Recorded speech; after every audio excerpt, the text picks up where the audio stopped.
everyone. Welcome back to the Navigant Credit Union Broadcast Center. I'm Go Local News Editor Kate Nagel. Thanks for checking back in. We've had two great guests so far in the News and Politics Hour at 3. Don't forget, 4 o'clock is The Taste with Rick Simone. We had Ilya Rakerud with Gulpfish, the employment-based app here that is growing by leaps and bounds. We had Paul Caranci about his new book. But the big news today around the country were the remarks tweeted by President Donald Trump earlier today, saying he's looking to reverse a policy that had come out underneath President Obama, saying that he is looking to ban transgendered individuals from the U.S. military.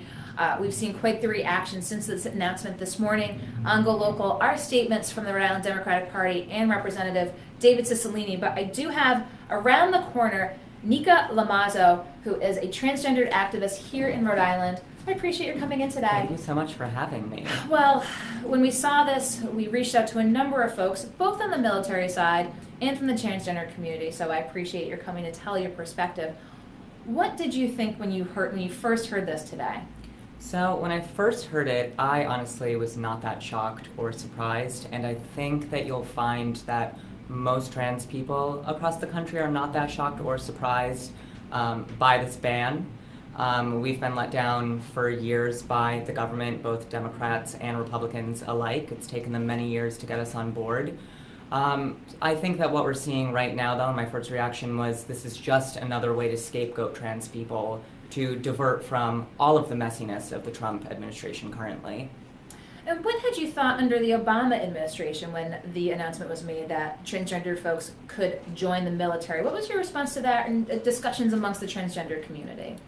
I personally felt like it was an amazing step to include us in the conversation of this country, but I think that many of us felt that it wasn't enough. It felt that it was acceptable for us to come and fight for our country and die for our country, but not to really focus on the epidemic that faces the trans community, which is an endemic of homelessness, of joblessness, of lack of access to healthcare, to hormones, to full lives. So it felt like it was one step forward, but not forward enough. And how do you see the community here in Rhode Island? How does Rhode Island do, as we boil down to the local level here at Go Local, in addressing the needs of the trans community? I think that we're doing well, and I think that it gets better every year.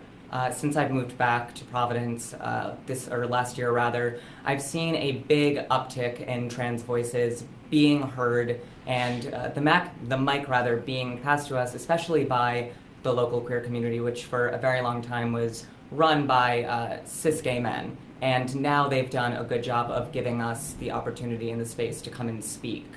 So it feels like we're developing more of a community for us to kind of run it. And so talk with us maybe a little bit about your story, Nika. You said you moved out, you moved back. Tell us a little bit how you came to be a real voice in the trans community based on your own personal experience. Yeah, so I've been in and out of Providence since 2013 when I graduated from LaSalle Academy. I went to school for 2 years in New York City and then studied abroad. When I was studying abroad, I started transitioning, and I was just so hyper aware of the privilege that I have as a white trans woman who is middle class, who's educated, articulate, some form of passability. I really get to blend in as the woman I've always known myself to be. And that's when it kind of clicked into my mind that I don't really have, I feel like I don't have the right to just sit on the sidelines while so many of my brothers and sisters, predominantly people of color, trans people of color, are murdered and just left to the wayside by society. So I started being public on my Instagram. I started writing a lot more about trans rights.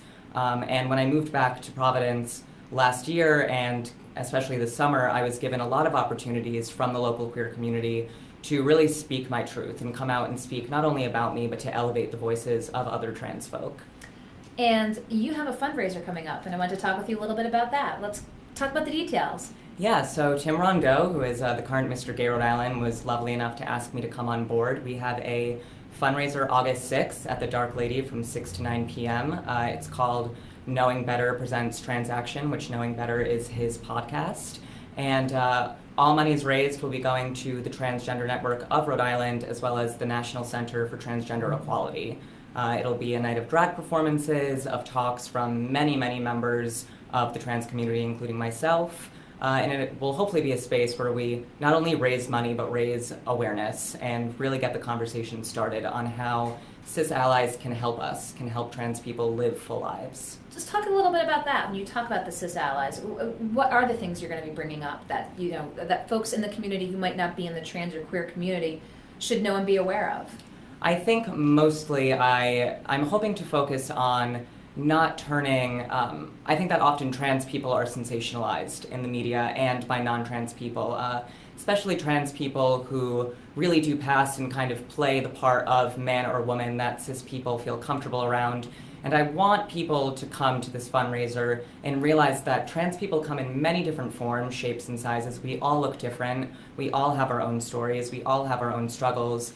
And I hope that this event can be a space where our cis allies and brothers and sisters can come and feel free to ask us respectful questions on how they can better be allies for us and how they can make the streets and spaces, public spaces, safer and more accepting for us.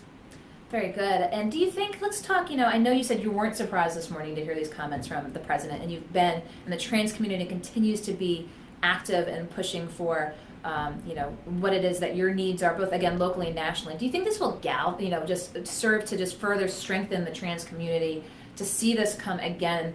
Do you think we'll see even more action related in this as a backlash to what the president said today? Oh, absolutely. I do think so. I think people are, especially trans people, we're kind of at our wits' end right now with this administration. You know, a few months ago it was the bathroom bills that were going on, now it's the military. And I think that, I know there's an event going on Saturday, a protest at the State House at 3 p.m. that was organized literally an hour ago by trans and queer people in Providence. And I think that the conversation it's not going away. It's going to get louder and louder and louder until we have legalized protections. We have social acceptance, but we also need the legalized protections to keep us safe. So if you're watching now, just announced again this protest taking place Saturday at 3, but we'll clip this if you're watching after the fact. We'll be sure to put that information on there. I'm so glad at this, you know, as you said, moment's notice, have you in today to talk about this, because it seems that it's all anyone's talking about. What else would you like folks to know while you're in here, again, between the protest, the fundraiser, everything that's going on in the trans community? I think folks need to realize that there is a war on trans people in this country right now, and it's not being waged by a foreign power, but rather by our own government, who the government is supposed to be protecting us, and they're not. And so that would be, I think, would be the best takeaway for people, to realize that there is a big problem going on. It's getting worse, and today was just another target that was put on our backs. That's going to make it a lot harder for us to live full lives as we try to integrate into society and just live normal, full lives. And what happens when you see on social media, I'm sure there's folks, I'm sure you see rhetoric and language and backlash.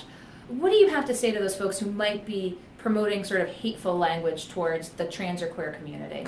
I would say to them that I always try to use empathy, and I would say to them, you never know who in your family or who in your friend group or who in your work group is trans or queer. You know, we've been here forever. We kind of had this conversation where people think that trans people haven't been here forever. We've been serving in the military and using bathrooms by your side for as many years as these things have existed. And so I think that we need to find a common point where those kinds of people can empathize with us and see that we really are just trying to live, to exist, to flourish, and we're not going away, and it's not an invention of millennials or, you know, liberal culture. It's just, it is who we are. Well, I appreciate your coming in today to tell your story, again, after the remarks made by President Donald Trump. Again, if you're watching now, we appreciate you tuning in, but afterwards we'll have, again, more links to events coming up, to the fundraiser at the Dark Lady in August, and again to the protest on Saturday, to the remarks made by President Donald Trump today about banning transgender persons from the military. Appreciate your coming in today to tell your story. Hopefully we'll have you in more. Yes, please. Nika Thank you so Lomezzo, I much. appreciate your coming in today. I'll let you go off and Okay. do your thing. Take Okay. care.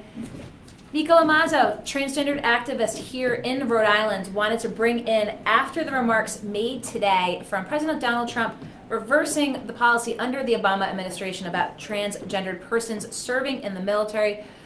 President Trump tweeted out today, was looking to reverse that. I'm sure we'll hear more about that moving forward, but wanted, again, the perspective of someone here in the community to provide that.